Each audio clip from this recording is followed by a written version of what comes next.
presentación voy a contarles, digamos, como otra línea de trabajo en la que estoy, digamos, de investigación, que tiene que ver con las memorias, ¿sí?, sobre los procesos educativos en las comunidades guaraníes en la actual provincia de Misiones, ¿no? Como bien dijo Leonardo, yo soy profesora en la Facultad de Humanidades y Ciencias Sociales acá en la Universidad Nacional de Misiones. Participo como parte de los equipos de investigación de Memorias del Contacto y de Cartografía Etnográfica e Historia Ambiental en Misiones, que dirigen la doctora Marilyn Cebolla Badié y la doctora Cecilia Galero. Y como también bien dijo Leonardo, a finales del año 2006, el programa de educación intercultural bilingüe comienza a gestarse, digamos, aproximadamente en el año 2005, acá en la provincia de Misiones, en consonancia con la instalación del programa de educación intercultural bilingüe a nivel nacional, ¿no? Y bueno, fui convocada a finales del año 2016 a formar parte de este equipo, ¿sí?, de trabajo que se desarrolla en la provincia de Misiones, ¿no? Entonces, bueno, les voy a contar en la diapo que sigue, ¿no? Un poco cuál va a ser un poco la estructura de la presentación de hoy, ¿no? Vamos a pensar, digamos, en cómo se dio, digamos, cuál fue el contexto primero de escolarización, ¿sí?, y el contexto digamos, en donde se instalan las escuelas, ¿sí? A partir, digamos, de pensar un poco el territorio guaraní, a partir de pensar un poco también cómo fueron representados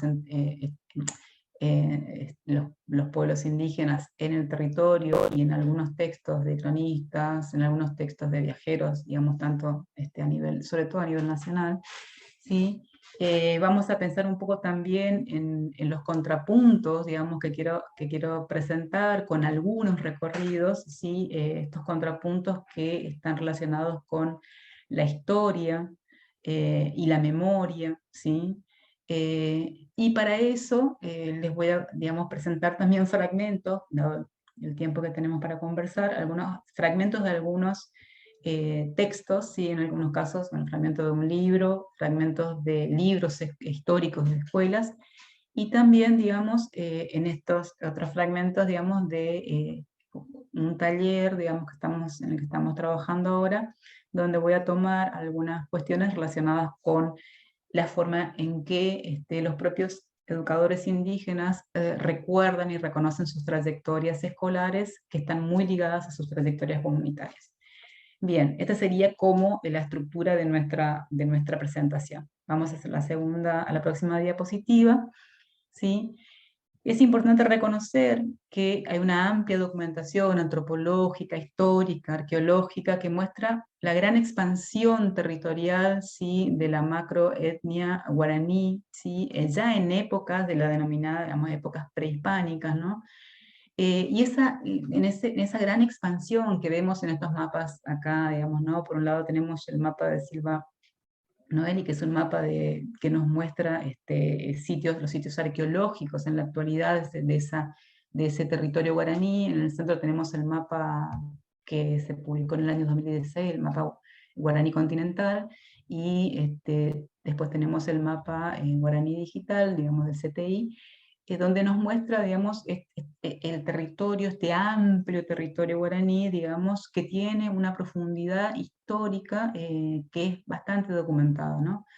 Y este territorio, este gran territorio en la actualidad está habitado por distintas parcialidades que se reconocen como parte del pueblo guaraní, ¿sí?, a pesar de las fragmentaciones originadas primero por la imposición del orden colonial y luego por las nuevas formas y nuevas divisiones introducidas a partir de la creación de los estados modernos. Existe todavía esta identificación en este macro territorio, ¿no? En la actualidad, según los datos del mapa guaraní continental, hay más de 280.000 personas que están distribuidas en aproximadamente 1.500 comunidades, aldeas, núcleos familiares, ¿sí?, que van desde el litoral atlántico hasta el pie de montaña, ¿sí? O sea, que abarcan parte de lo que es actualmente la República Argentina, parte de Brasil, Paraguay y de Bolivia, ¿no? Sin embargo, más allá de esta evidente presencia territorial y de la profundidad histórica de estos pueblos, la profundidad de su organización sociopolítica, económica y religiosa, estos pueblos fueron clasificados en distintos momentos históricos, de distintos relatos, vamos a decir, oficiales, desde una retórica de la falta o de las pérdidas, ¿no? Vamos a la diapositiva siguiente. Esto lo podemos observar, por ejemplo, en distintos documentos que van a producirse a partir de la consolidación del Estado argentino, por ejemplo, si vamos hacia fines del siglo XIX, ¿no?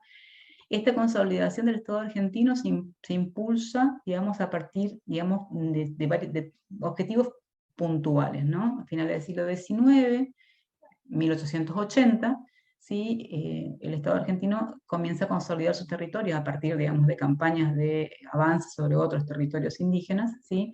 E intenta un ordenamiento del territorio para definir cuál va a ser la nación, la integración de estos territorios, estos otros territorios a la nación, y la definición de fronteras nacionales, ¿no? La repercusión política regional que tuvo este proceso de consolidación del Estado fue la creación del Territorio Nacional de Misiones en el año 1881. Ahí vemos en la imagen esta cómo era, digamos, el Territorio Nacional de Misiones en esa época, ¿no? Vemos como la actual, podemos distinguir la actual división política, pero vemos esta otra franja que se extiende, digamos, sobre el actual territorio brasileño, ¿no? En este contexto político de finales del siglo XX van a aparecer, ¿sí?, las primeras informaciones sobre lo que se denominó Territorio Nacional de Misiones, y estas informaciones van a estar dadas a través de los relatos de viajeros y cronistas, ¿sí?, que el Estado Nacional, digamos, enviará, ¿sí?, con el objeto de relevar información geográfica, información, digamos, del espacio a ser explotado, sobre todo, digamos, en el interés económico sobre estos espacios, estos nuevos territorios nacionales, y también va a haber información sobre la población del lugar, ¿sí?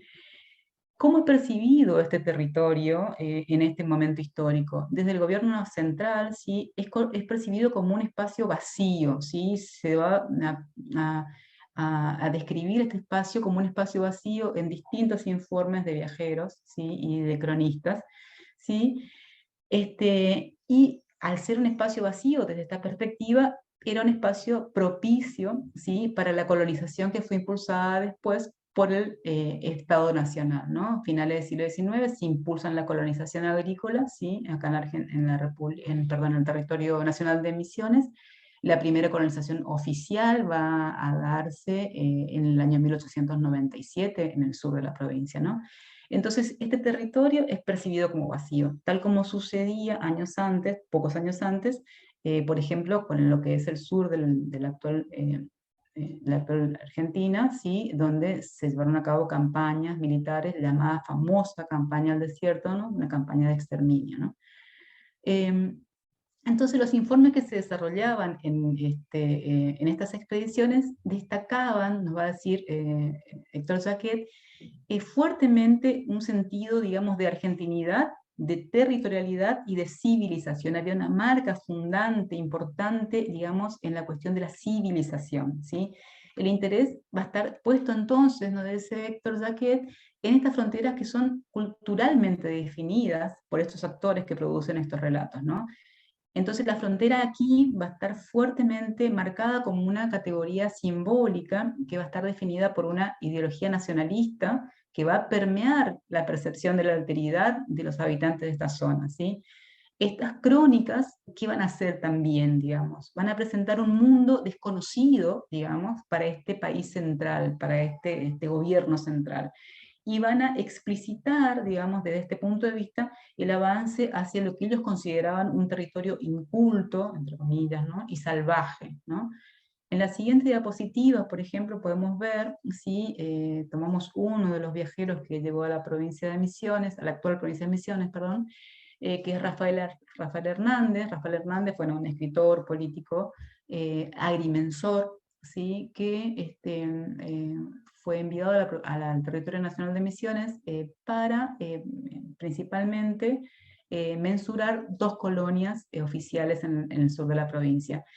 aparte de la mensura de esas colonias, Hernández escribe cartas que primero publica en un diario, digamos, porteño, y luego, bueno, esto se convierte en un libro, ¿no? En estas cartas, Hernández va a describir varias situaciones relacionadas con el territorio nacional de Misiones, pero me interesa señalar esta cita que tenemos aquí que dice: la solidaridad nacional está quebrantada por completo en estas tierras. No puede decirse que el correntino del norte o el misionero sean realmente argentinos. Esto es cuestión que afecta a la organización nacional. Diferencia de idioma, guaraní o portugués, donde no impera el castellano, implica diversidad de costumbres y de tendencias sociales. La diferencia de idioma es barrera más poderosa que el océano, por lo que nos es más fácil estrecharnos con los europeos que con estas gentes. Aquí somos más extranjeros que el inglés en Buenos Aires. Esto va a decir Hernández en 1883, a poco tiempo de haber sido declarado territorio nacional de Misiones, ¿no? Aquí vemos entonces, a través de estas afirmaciones de Hernández, un poco esta ideología, ¿sí?, acerca de quiénes estaban aquí, y esta paradoja, ¿no?, de entender, por un lado, este territorio, como otros, ¿no?, como un espacio vacío, pero a la vez estar describiendo, ¿sí?, las personas que aquí vivían, ¿no? En este caso, Hernández habla de los idiomas que no se entendían ni se comprendían, digamos, desde su punto de vista, ¿no?, de Buenos Aires, y que se entendían como idiomas extranjeros, ¿no? Una falta de argentinidad, básicamente, ¿no? Sin embargo, digamos, la población indígena, vamos a la próxima diapo, hasta mediados del siglo XX, digamos, mantuvo un contacto relativamente esporádico con esta sociedad regional, digamos, ¿no? Pero, digamos, ese contacto esporádico no pudo ser, digamos, mantenido durante el tiempo, digamos, hasta la actualidad, debido justamente al avance, digamos, de la sociedad regional y de sus distintos frentes, ¿no? Primero el frente extractivo, luego el frente, digamos, agrícola, luego el frente forestal, digamos, ¿no? Entonces, frente a este avance de la sociedad regional sobre sus territorios, la población indígena que aquí habitaba y habita, digamos, se vio obligada a entrar en mayor contacto con las instituciones de las sociedades no indígenas, ¿no? Distintas instituciones. Sin embargo, se sabe, digamos, es documentado, digamos, que siempre hubo, digamos, y existe, digamos, una gran resistencia, digamos, como un rasgo, digamos, ¿no? Que fue expresado históricamente en distintas acciones, estrategias, en múltiples formas y situaciones de contacto con los sectores regionales de la sociedad envolvente, ¿no? El mantenimiento de la lengua, de las pautas de organización social, comunitaria, es y ha sido, sí, un valor vital e importante para las comunidades guaraníes, y ha operado como una fundamental estrategia de reproducción y fortalecimiento de su cultura, y como un factor también de regulación en las relaciones entre los guaraníes y la sociedad no indígena, ¿sí? Vamos a la diapo 7. Entonces decimos que el histórico y sistemático rechazo que hasta mediados del siglo XX han mantenido frente a este sistema educativo formal, estatal, digamos, debe comprenderse, ¿sí?, como parte de un conjunto de estrategias de resistencia, ¿sí?, orientadas a preservar el control de su sistema de reproducción social y cultural. Estas estrategias resguardan y refuerzan los procesos de formación y educación en base a pautas de socialización indígenas, ¿sí? Y estas pautas de socialización y estas estrategias, digamos, son sumamente activas en la memoria comunitaria, ¿sí? Y se refuerzan cotidianamente, ¿sí? Como nos dice Cebolla Badié, la movilidad, digamos, como medio de defensa anti-asimilacionista, se vio condicionada por la invasión de sus territorios por parte de los segmentos regionales de la sociedad nacional. Entonces, en las décadas recientes cobraron visibilidad reivindicaciones territoriales, reclamos por servicios de salud y educación, como una nueva estrategia de supervivencia de la etnia.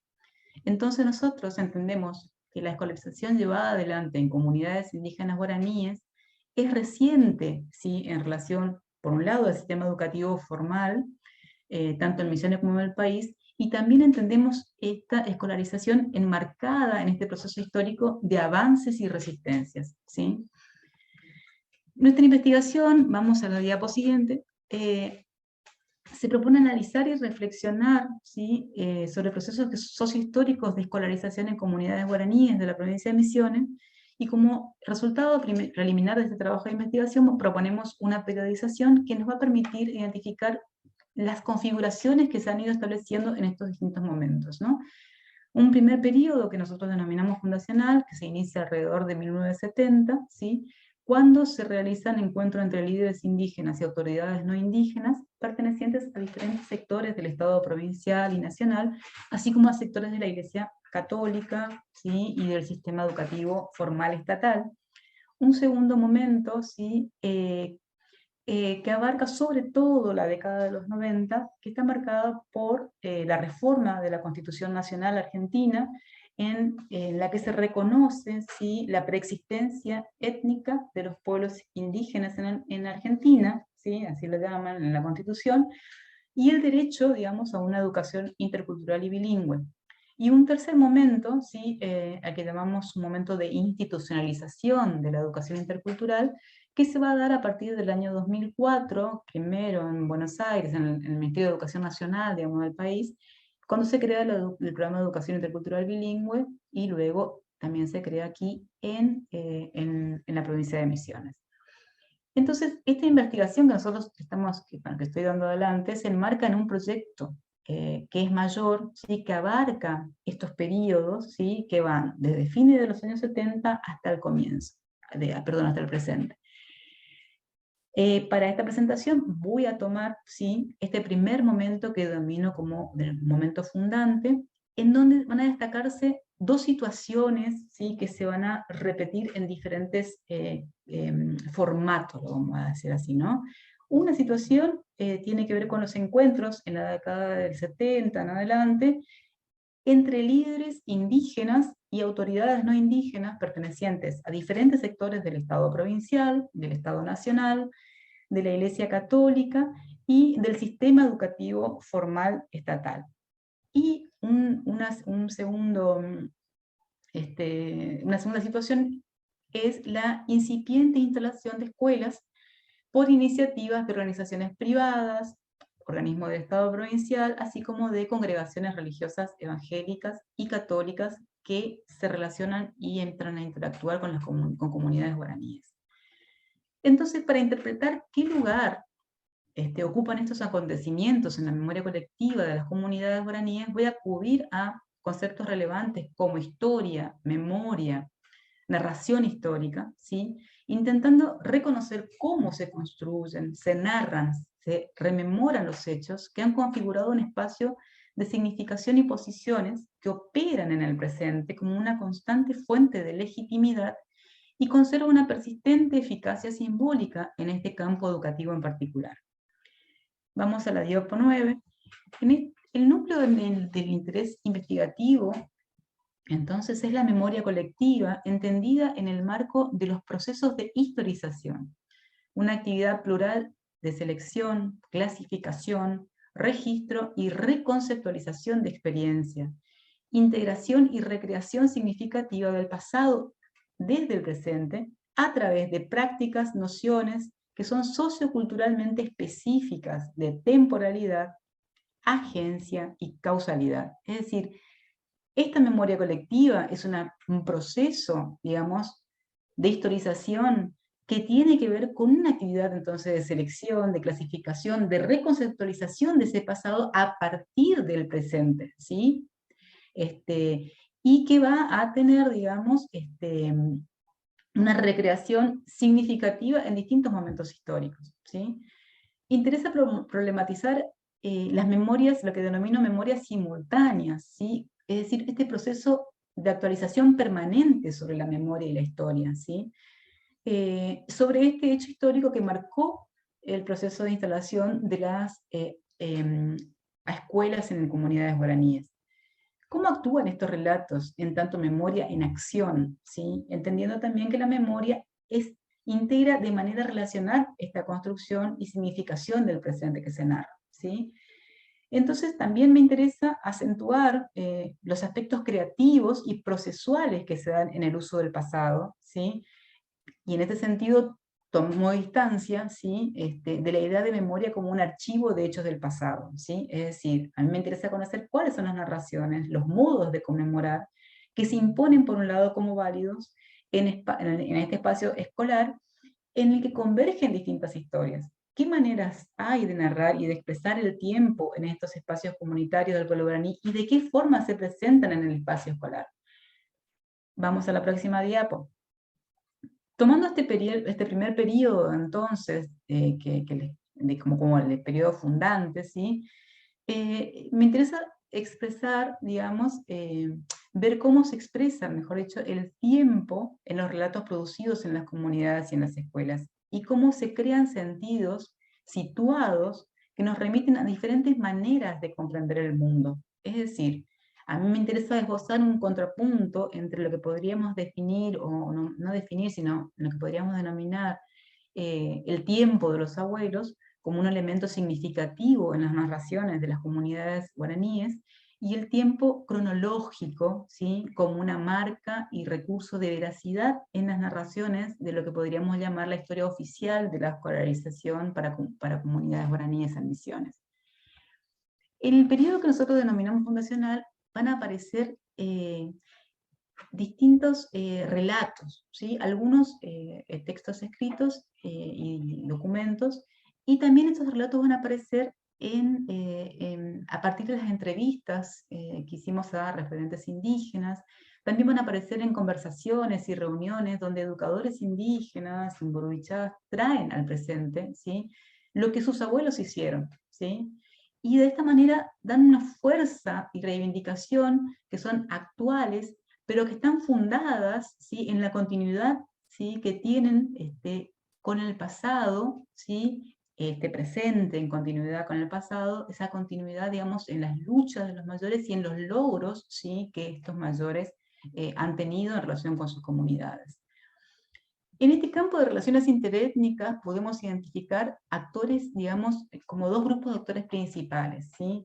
Podemos definir, por un lado, digamos, a las comunidades guaraníes, al pueblo guaraní, a la etnia guaraní, digamos, que va a estar, digamos, conformada por, sobre todo, los líderes políticos y religiosos, llamados Ñanderamueccuer, como una unidad, digamos, de alguna manera expresada en contraste y oposición con la sociedad blanca o la sociedad yoruba, ¿sí? Que va a estar definida, digamos, o que va a estar integrada, por así decirlo, por funcionarios públicos, ¿sí? Representantes del Estado Nacional, del Estado Provincial, por religiosos, ¿sí? Ligados especialmente a la Iglesia Católica, aunque no exclusivamente, por docentes no indígenas que están trabajando en las escuelas que están en las comunidades guaraníes. En este proceso histórico cobra un lugar fundamental, ¿sí? En la memoria algunos hechos que se reconocen como fundantes, como dijimos anteriormente, ¿no? Y aparecen entonces en espacios, en relatos escritos, ¿sí? Yo les voy a presentar tres acercamientos, ¿sí? A la memoria sobre estas escuelas, ¿sí? Uno va a ser un fragmento de un libro. Otro acercamiento se va a dar a partir de algunas páginas de libros escolares históricos, ¿sí? De dos escuelas, y un tercer acercamiento a partir de algunos ejercicios de reconstrucción de trayectorias hechos con docentes indígenas en la actualidad. Vamos a la diapo siguiente. Acá les presento entonces este primer acercamiento, ¿sí? Que va a ser, digamos, el fragmento de un libro que se llama Los Indios Guaraníes, El tiempo de reconocimiento. Es un libro de Abou y Micolis, ¿sí?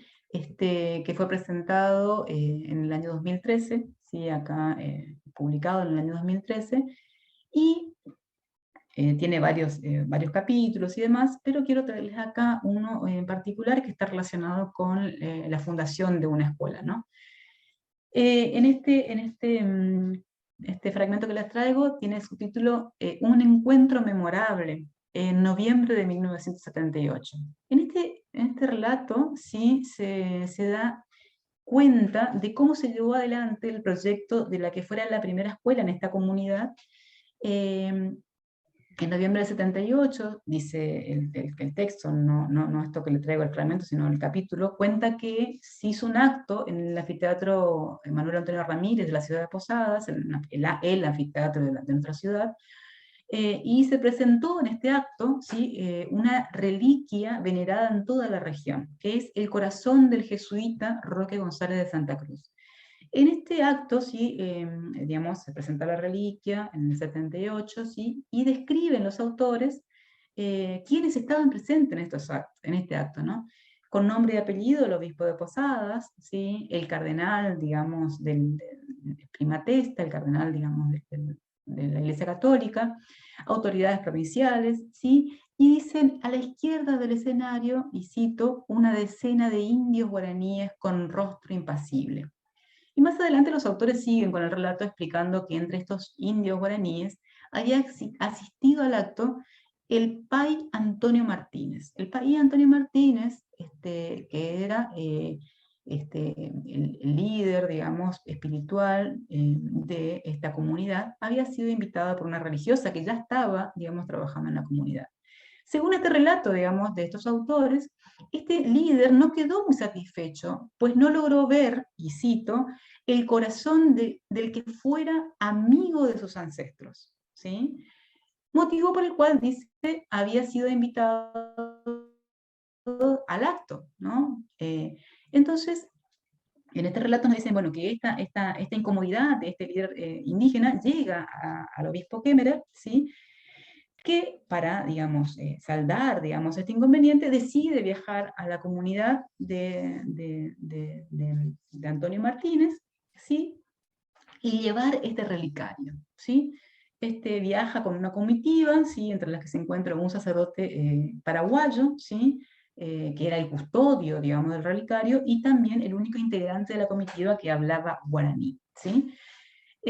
Una vez en la comunidad, entonces, luego de horas, de 2 horas, dice el relato de cantos y bailes, ¿sí? Y de oraciones, dice el relato, dirigidas a esta reliquia, el obispo entonces pregunta al Pai Martínez qué necesita, cómo podría colaborar con la comunidad. Y ahí viene esta cita que ustedes están viendo, ¿no? Según este relato, el país dijo, las tradiciones transmitidas por nuestros ancestros nos permitieron vivir por mucho tiempo en la selva. Hoy ya no son suficientes para la felicidad de nuestros hijos y nietos. La selva ya no es libre, no podemos vivir de la caza, de la pesca y del cultivo de maíz. La selva se retira, los colonos desmontan y para vivir nos vemos obligados a trabajar para ellos. Solo pido una cosa, una escuela donde nuestros niños aprendan su idioma, el guaraní, pero también el idioma de los blancos, el español, para que no se burlen más de ellos, y las cuentas, para que no se los engañen más cuando piden lo que se les debe. Nosotros, los guaraníes, solo sabemos medir nuestro trabajo por la salida y la puesta del sol, pero no sabemos el precio que corresponde a este trabajo. Entonces, en este texto se destaca la figura de los líderes indígenas y su relación con estos líderes no indígenas, ¿no? El líder comunitario de la comunidad de Fraclán y el obispo católico, el líder de la Iglesia Católica en Misiones, ¿no? En este relato en particular se puede observar algunas marcas que son interesantes, ¿no? Las palabras del Pai Antonio son traducidas al español, ¿sí? Por el único integrante de la comitiva que habla guaraní, un sacerdote custodio de la reliquia, y esa traducción se detiene sobre todo en el pedido del líder guaraní, una escuela donde se enseña el idioma de los blancos, ¿sí? Es decir, una institución no indígena presentada como importante para la comunidad. En este recorte hay una interpretación de la palabra del otro, ¿sí? Que es homóloga, digamos, a la selección de los acontecimientos, a la selección de lo que se traduce y cómo se traduce, se va a destacar ahí en esa traducción este pedido, ¿sí? Que se hace de parte de los indígenas, esos indígenas, digamos, descritos como indígenas de rostros impasibles que piden, ¿sí? Un espacio donde se pueda aprender la lengua guaraní y la lengua de los blancos. Las memorias que se construyen a partir de este acontecimiento van a ser diversas, ¿sí? Una de las claves para interpretar y comprender esto estará dada por los interrogantes sobre cuáles son las prácticas de transmisión y recreación, ¿sí? Cómo este acontecimiento entra al relato oficial de la historia de las escuelas indígenas y cómo es transmitido, interpretado y actuado desde el relato comunitario. La memoria como práctica social aquí involucra procesos que traen al presente hechos del pasado que son leídos en marcos heredados de interpretación, ¿sí? Dichos marcos de interpretación no son estáticos, ¿sí? Y es en este proceso social de construcción de la memoria donde estos hechos serán entendidos y rememorados. Podemos conjeturar, ¿sí?, un eficiente uso simbólico en el relato de los rostros impasibles de los indígenas como una característica étnica, ¿sí?, posicionándolos en el escenario del hecho rememorado en simetría, diría, con la alta investidura de las autoridades eclesiásticas, el altar y las mismas reliquias. Esta creación discursiva de unas relaciones aparentemente igualitarias y simétricas entre participantes que distan mucho de contar con similares capacidades de movilización de capital económico, social, cultural, va a soslayar, omitir y silenciar varios siglos de sistemática expoliación material y simbólica, proceso en el cual, por supuesto, la Iglesia católica, en este caso, no estuvo en absoluto ausente, ¿sí? Vamos a la próxima diapo. La perspectiva que nos va a ofrecer Fruillot nos permite poner de relieve, entonces, que la producción de narrativas históricas supone la contribución desigual de grupos y sujetos que producen la historia, con mayúscula. En ese sentido, la selección de ciertos acontecimientos con los que se describe, como los que se van a describir más adelante o los que se describen acá, no son neutrales, son relatos que silencian otros acontecimientos que aún, dice Trillot, no han sido transformados en hechos históricos en el sentido de su incorporación a la narrativa histórica oficial. Vamos a la próxima diapositiva, donde vamos a mostrarles algunas fotografías, ¿sí?, de libros históricos de dos escuelas, digamos, las primeras escuelas donde sí, las primeras escuelas en comunidades guaraníes aquí en la provincia, ¿sí? ¿Podrías pasar, Gastón, las distintas diapositivas y después vamos a pensar un poco sobre esto, ¿no? Acá vemos, en la primera vemos unas páginas del libro histórico, digamos, y lo que se relata. Después vemos algunas imágenes que son, digamos, de actos escolares. También vamos a ver imágenes que tienen que ver con lo que se dice en el libro histórico, escenas de la vida cotidiana, ¿sí? Creo que en la próxima diapositiva tenemos imágenes del segundo, no, todavía estamos en el primero. Aquí vemos recortes periodísticos relacionados con la organización que está, digamos, no indígena que está trabajando en esta escuela. Y en el próximo libro histórico también vamos a ver un ordenamiento parecido, ¿sí?, donde se cuenta cómo se crea la escuela, hay algunas fotografías, por ejemplo, en el caso de en la próxima diapositiva vemos los talleres que esa escuela, digamos, implementa, se lo ve al obispo, digamos, que va a hacer visitas a esa escuela. También vemos recortes periodísticos donde van a contar, digamos, algunas cuestiones relacionadas con el proyecto escolar, digamos, llevado adelante por la Iglesia católica en ese momento histórico, ¿no? Entonces, en ambos libros nosotros observamos una estructura similar. Textos escritos por las directoras de las escuelas, fotografías y recortes periodísticos, ¿sí? Hay una tendencia a mostrar la acción de las instituciones que se presentan como las que llevaron adelante la escuela, siempre a pedido, ¿sí?, de las comunidades. Digo a pedido entre comillas porque siempre aparece, digamos, la comunidad como pidiendo, ¿no? Ambas instituciones van a estar relacionadas de distintas maneras a la Iglesia Católica, aunque con matices en cada una de estas organizaciones. En el informe, por ejemplo, del primer libro escolar que vemos, la directora hace una descripción, digamos, con un tono más bien personal, ¿sí?, donde relata su llegada en 1979 a la zona, digamos, donde está esta comunidad, y dice, este es un pueblo que empieza a florecer, hablando del pueblo, digamos, que está rodeando la comunidad, ¿no? Comenta, digamos, que el trazado de la ruta, que en ese momento no existía, ¿sí?, produce un encuentro con una comunidad, ¿sí?, que está a unos 10 kilómetros de este pueblo. Y a partir de allí comienza a contactarse con la gente de la comunidad, y dice la directora, surge la idea de una escuela para aprender a leer y a escribir como defensa de los blancos. Una vez más, aquí tenemos esta idea de la escuela como defensa de los blancos, ¿no? Y continúa relatando que se crea una asociación indigenista que va a nuclear a un grupo de personas, ¿sí?, de distintos sectores, sacerdotes, monjas, personas de la sociedad civil, ligados también a funcionarios de ministerios y secretarías de la provincia, que están trabajando, dice, en pos de apuntalar la escuela en la comunidad. También va a describir la directora la creación de un anexo de esta escuela, ¿sí? Y otra vez cito, solicitado por uno de los paisanos que me visitó con frecuencia, manifestando el deseo de una escuela, ¿sí? Simultáneamente, este paisano solicita lo mismo al obispo Carmelo Juan, que era el obispo en ese momento, ¿no? Entonces ella finaliza este informe detallando los aportes que se han realizado para construir este anexo, ¿no? En el caso del texto que aparece en el otro libro escolar, ¿sí?, el relato que hace la directora aparece con el título que dice Un poco de historia, cultura guaraní. Y ahí, en este relato que hace esta directora, lo que intenta es describir, contar, digamos, que el pueblo guaraní fue preexistente, la distribución de los pueblos en los actuales países de América, la caracterización de los liderazgos guaraníes, ¿sí? Realiza también una descripción del proceso colonial y las reducciones jesuíticas y la literatura que se produce allí, ¿sí? Y dice en esta descripción, esta literatura, dice, era cristiana, escrita en guaraní, no literatura guaraní.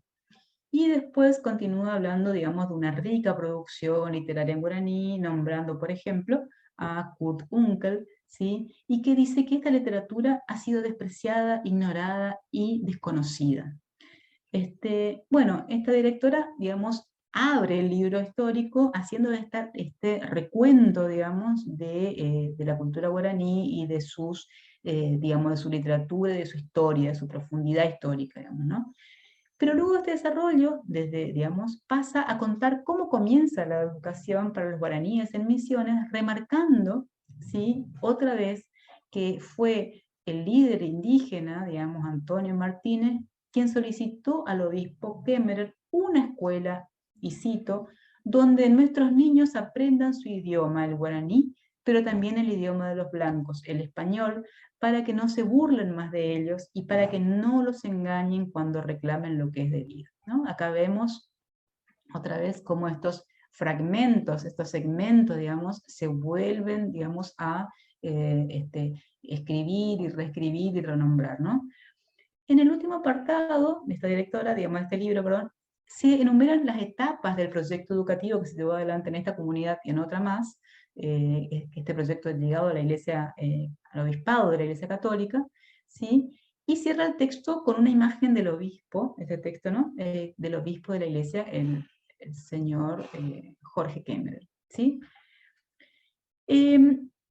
En el último tramo, sin embargo, de este libro histórico, no hay, digamos, una descripción, sino una descripción, digamos, como bien naturalizada de algunos procesos de la escuela, ¿no?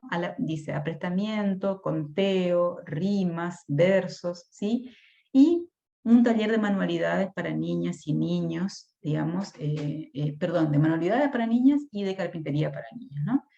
Entonces, ambos libros escolares, fueron confeccionados por las directoras de las escuelas, ¿sí? Y ambos libros han quedado en el punto en que ellas las han dejado. Es decir, alrededor del año 2007-2008 no se siguió escribiendo este libro. Sin embargo, hay una cuestión bastante interesante, que es que en uno de estas escuelas, ahí se comenzó a hacer un libro, digamos, escolar, pero que se lo distingue, digamos, se lo diferencia tanto en la carátula como en la forma en que se lo entiende, como el libro escolar sería el actual y el libro histórico sería el que nosotros accedimos, ¿no?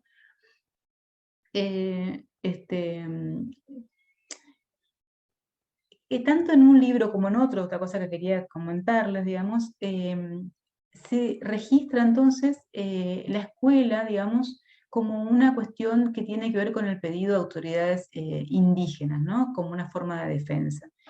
En relación a las fotografías que hemos seleccionado de estos libros, me gustaría mostrarles, digamos, que, por ejemplo, se registran, digamos, situaciones de la vida escolar ligadas y situaciones ligadas a la vida comunitaria. Por ejemplo, en el libro el primero que vimos, si querés mostrarle Gastón, eh, por ejemplo, está la visita del gobernador de la provincia en ese momento, ¿sí? De las autoridades, ¿sí?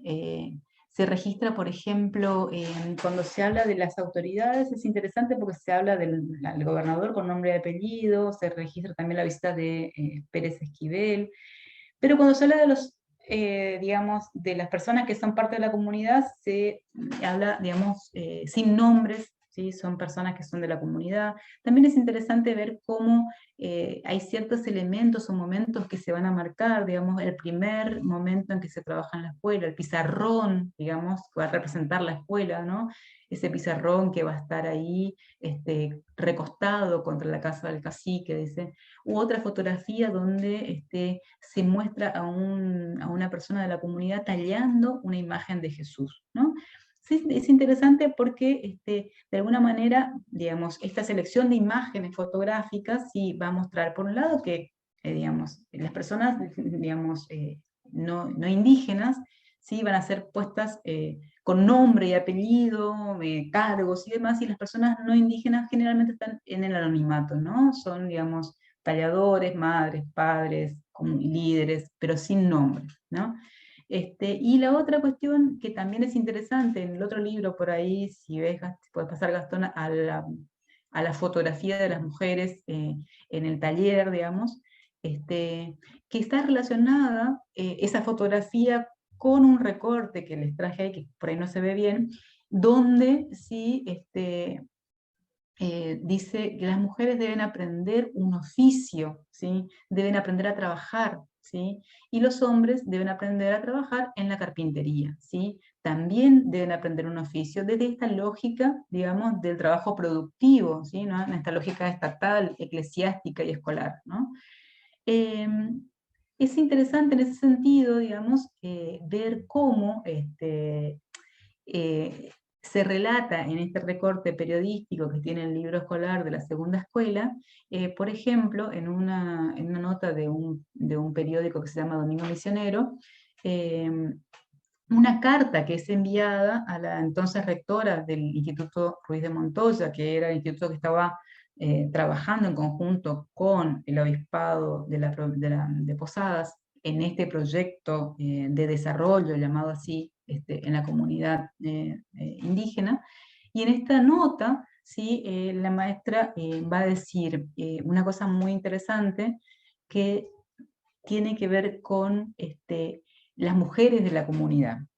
Dice esta maestra, y cito, conversamos mucho con ellas, Marisa. Nuestro ideal es que se forme conciencia de que la higiene es buena para ellas y para todos. Y aquí nos encontramos con uno de los objetivos que se ha planteado la escuela, enseñar higiene y trabajo. Lejos está entonces esta promesa de una escuela bilingüe que enseña a defenderse de los blancos. Más cercana quizás la imposición de pautas de higiene consideradas positivas para todos, ¿sí? Y también esas pautas, digamos, de trabajo desde la óptica, digamos, que hemos visto antes, ¿no? También ahí tenemos una nota donde hay un integrante de esta comunidad que dice, según este diario, entre comillas, vuelvo a citar, quiero que diga en su diario que nosotros, los paisanos, también sabemos trabajar. Entonces, el diario que va a hacer va a destacar el asesoramiento de un ingeniero agrónomo, ¿sí? Que viene de Paraguay y habla guaraní, y va a explicar a estos miembros de la comunidad guaraní cómo se producen 40 hectáreas de tabaco Burley para una compañía tabacalera, y además va a enseñar, ¿sí? A las familias a producir, y entre comillas, vuelvo a citar, esta producción es vendida por ellos mismos. Entonces, estas expresiones que están en esta nota, en estos recortes, dentro de estos libros escolares históricos, van a sintetizar lo que se entiende por trabajo, ¿sí? Cultivar para vender y un esfuerzo propio, es decir, individual. Y por otra parte, la expresión cito, los paisanos también sabemos trabajar, deja entrever una respuesta a un prejuicio de la sociedad regional, ¿sí? Los indígenas no saben trabajar, ese es el prejuicio. Y en el peor de los casos, el prejuicio se acentúa y van a decir, a los indígenas no les gusta trabajar, ¿sí? Entonces, estos libros, ¿sí?, van a marcar, ¿sí?, en conjunto con este otro texto que trajimos, un fragmento, eh, y van a describir de alguna manera los inicios de las escuelas y van a estar mucho más ligados a una historia oficial, el pedido, digamos, de los líderes, la acción de la Iglesia y del Estado, ¿sí?, y la enseñanza de otras cuestiones que no tienen que ver, digamos, con lo que supuestamente iba a ser la escuela, que era mantener o enseñar el idioma guaraní en algunos casos, y enseñar la lengua nacional para la defensa, ¿no? Vamos a ir a la última parte porque ya creo que estoy muy sobre el tiempo. Me gustaría, digamos, traer las últimas imágenes que tienen que ver sobre todo, ¿sí?, con esto que les decía, cómo desde estos talleres que estamos llevando adelante con algunos docentes de comunidades indígenas, nos estamos preguntando a ver cuáles son entonces estas trayectorias escolares de estos docentes que fueron, en algunos casos, alumnos de estas escuelas, ¿sí? Y cómo, digamos, perciben esta trayectoria, digamos, qué aprendieron en las escuelas, digamos, o estas trayectorias están ligadas únicamente a las escuelas y no. Vemos, por ejemplo, digamos, que estas trayectorias están fuertemente ligadas a las trayectorias comunitarias de movilidad, ¿sí? Es decir, si ponemos un contrapunto con los libros escolares, por ejemplo, o con la descripción que se hace en este otro texto que mencionamos al comienzo, vamos a ver que se marca la descripción cronológica marcada por hechos de la escuela, ¿no? La inauguración de la escuela, los actos escolares, los talleres para mujeres de costura, los talleres de carpintería, las visitas de personalidades ilustres como el gobernador, etcétera, etcétera, las notas periodísticas recortadas en relación con las acciones de las asociaciones no indígenas en relación con la escuela. Todo esto que aparece, digamos, enmarcado en lo que podríamos denominar una especie de historia oficial de la escolarización, no va a aparecer en los relatos indígenas, ¿sí? Estas trayectorias, ¿sí?, van a estar marcadas por otras cuestiones, van a estar marcadas por el movimiento que fueron haciendo estos docentes en distintas aldeas en función de los traslados familiares, ¿sí?, por distintos motivos, ya sea por visitas, ya sea por trabajo, digamos, que también está relacionado con eso, trabajo digamos, en la tarefa, ¿sí? O ya sea, digamos, por la búsqueda, ¿sí?, de aldeas que estén un poco más alejadas, digamos, de los poblados blancos o yurúas, ¿no? Entonces, vemos que esa reconstrucción de la memoria de estos docentes acerca de su escolaridad, digamos, va a estar marcada sobre todo por el espacio, por el movimiento y por el movimiento entre comunidades, ¿sí? Y no va a estar marcado, digamos, por la fecha, digamos, de cuando se ingresó a la escuela, ni va a estar marcado por los actos escolares, ni va a estar marcado por los grados por los que pasaron, ¿sí? Hay como una cuestión más difusa sobre esto, ¿no? Entonces, para cerrar, ¿no? Me interesa entonces presentar el proceso de escolarización, ¿sí?, poniendo énfasis, primero en este primer momento, donde se producen y se narran estos hechos que aparecen como fundantes, ¿sí? Es decir, que existe ahí, digamos, lo que se podría denominar una historia consensuada, ¿sí?, en el que aparece un espacio de encuentro. Los abuelos pidieron la educación al Estado y a la Iglesia y estas instituciones respondieron. Sin embargo, este relato hegemónico y homogéneo sobre la escolarización tomará esto como una carta que le permitirá legitimar sus acciones, ¿sí?, trayendo al presente esto como un permanente repique del pacto inicial entre líderes indígenas y líderes yurúa, convalidando en el presente prácticas y discursos que, más allá de enunciar en muchos casos el respeto por la cosmovisión y las formas de participación y consulta a las comunidades guaraníes, en la práctica van a prevalecer diferentes y sistemáticas formas de ignorancia y encubrimiento, ¿sí? Entonces, es estimulante, por lo tanto, para mí, que en conversaciones, en entrevistas con miembros de comunidades guaraníes, surge este interés por también problematizar y profundizar e indagar sobre las propias memorias comunitarias. Aparecen algunos indicios que nos muestran que no es una historia totalmente consensuada, si es que alguna lo es, ¿no?